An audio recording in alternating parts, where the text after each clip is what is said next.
Hello, Kelly. It's me. How are you? I thought I would show you my idea for the sunbed time tracking situation. So, what we're going to use, like I explained in my message, is vouchers. So, basically, instead of people buying hours, they'll just buy vouchers. So, they can buy the £20 or the £30 or the £50 voucher. And then what I've set up in here in the services, so these are your voucher ones, your courses, and then the sessions here are what I've set up. That's what people will pay for when they come in to use the sunbeds. So they will purchase these sessions with their voucher that they've previously purchased. In addition to that, I've also added some resources. So you see we've got sunbed lie down, sunbed stand up 1, sunbed stand up 2. You can add as many as you like in there. Now I haven't assigned a service to this one, so I just need to go and do that. So we go to services, we go to sunbeds, and you can see you've got a resources tab here. So I just need to tick that. So basically that means that whenever somebody comes in for an appointment on a sunbed, it will not let you book the same sunbed twice. So you can't double book, which is really useful. So I'll show you how that'll work. But first of all, what we're going to do is we're going to do some voucher purchases for some of the clients that are on here. I've added myself, and we're going to use Jane and Joe Doe as well. I've been using Lucy a little bit, but hers is getting a bit confusing now, so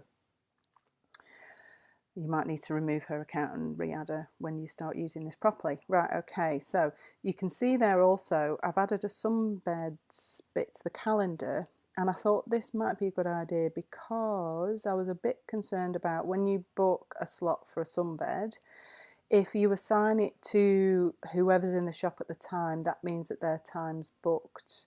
And what if they want to do somebody's nails while somebody's using a sunbed? Or I didn't know whether it might cause any confusion, so I thought it might be better to have all the sunbed appointments in the sunbeds calendar bit, and then, you know, keep the others free for beauty, nails and spray tans and all of those sorts of things. But that's up to you. If you want to remove this sunbeds bit, you just go to setup and staff. I've just added it as a staff member basically, so it's there, sunbeds. So you can just take it out if you don't want that. So okay, so let's just say for example we get a couple of people walk in and they want to purchase some sunbed time, but they don't want to use the sunbeds at the moment, they just want to purchase some time. So we're just going to go to the create sale. So we're not creating an appointment, we're just creating a sale. We're purchasing vouchers, we're purchasing service vouchers, and we're purchasing sunbeds. So obviously you're not going to use these ones. So what I might do actually is I might split these and put these into different groups. So I might have this group called Sunbed Courses and this group called Sunbed Sessions, and then they're separate, and you won't have this long list. But for now, for the purpose of demonstrating, we'll just let's just say it's John Doe. We do have John Doe. Oh, good. I thought we did. So John Doe's walked in. He says, "I want to buy some time. I'm going to buy 3 hours worth." You go, okay, there you go. So it's going to John Doe. Doesn't need anything. Quantity 1. You do checkout, and then he's paying by cash.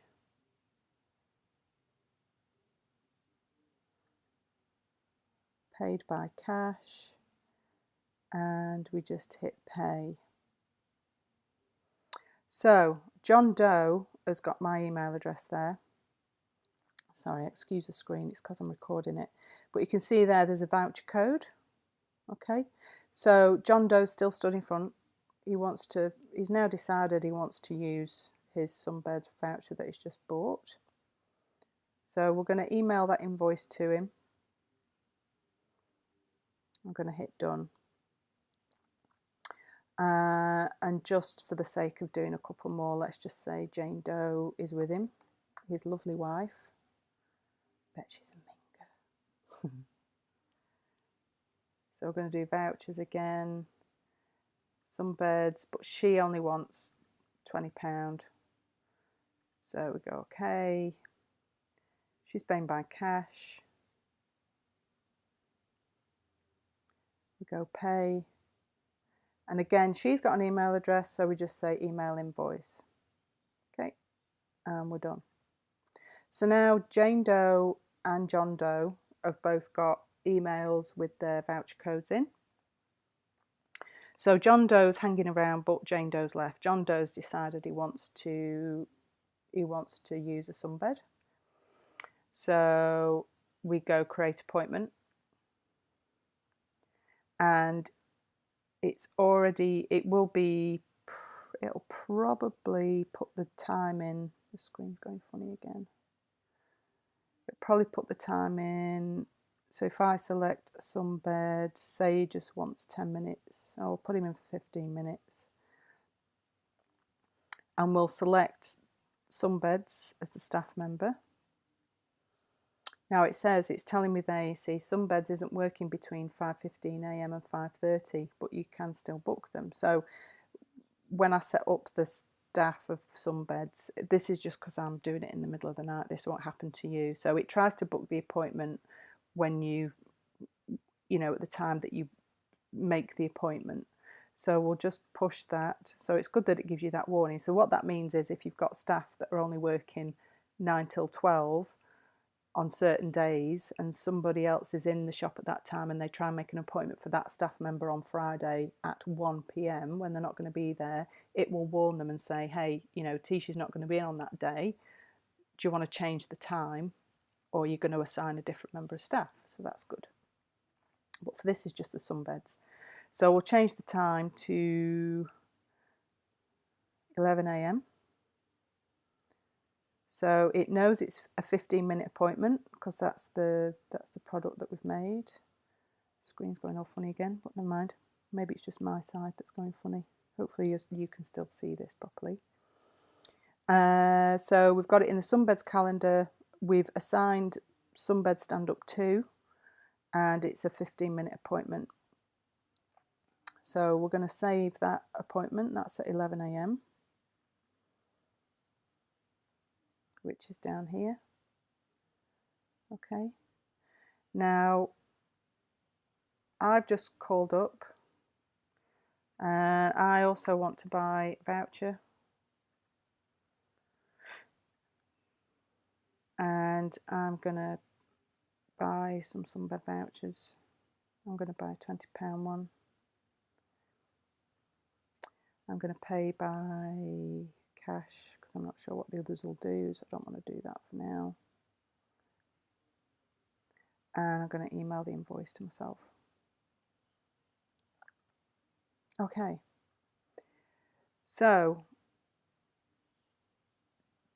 John Doe has gone on his sunbed, and now he's going to, or just say he wants to pay for it, he's going to pay for it straight away, or he's not bothered about paying for it because he knows he's just bought a voucher. He's just bought a voucher for £50. He knows he's got the sunbed fee covered, or the time covered. So he can go off and go on the sunbed. While he's in there, you can do a checkout, and he's going to pay for this with his voucher. So I've got, hopefully I'll have his voucher code.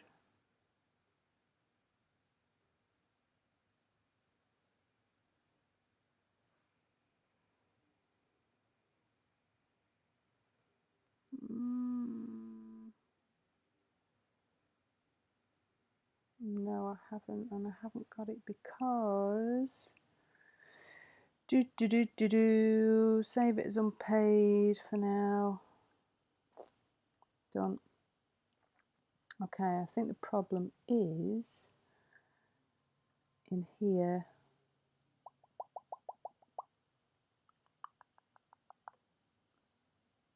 Don't know why that's not emailing to me.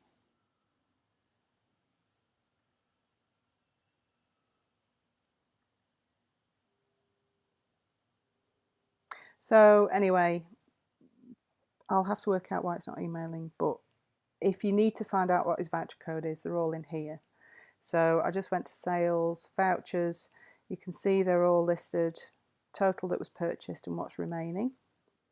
So it's John Doe there. So that's his voucher code. So I'm just going to copy and paste it. Copy. And then I'm going to go back to the calendar, to his appointment.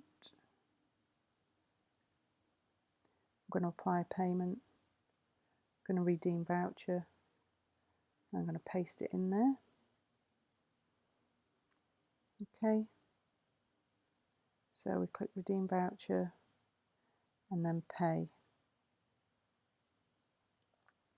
So he's all paid for. So if you go in here and look at the vouchers now, but say you've got 1 million people in here with loads of valid vouchers, we can just do a search, say, oh, I need to know how much John Doe's got left.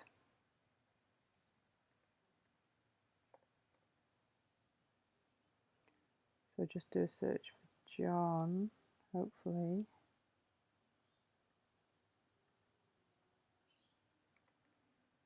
Oh. John Doe. There we go. So I just tapped his name in there and it just brings his up straight away. Now, I guess what you can do, well, I'll work that out. There must be a way of clearing this out as well. Once they've expired or been used, possibly maybe they disappear. I'm not sure. I'll have to have another play around. So that's how you find out what's left and what their voucher codes are if they don't know what they are. And you can see there, so he had 50, he's used 525 and he's got 44.75 remaining. So yeah, it's quite good because it puts the onus back on the customer to have their voucher code, you know, to have it. But if they don't know it, then you can still go and find it, and you can tell them instantly what they've got left on that voucher. There might be a way to do some sort of voucher top up. I'm not sure, but I'll keep playing with it. But that's what I've discovered so far. Let me know what you think, or whether you think it's going to work or not. Yeah, so that's me signing out. See ya.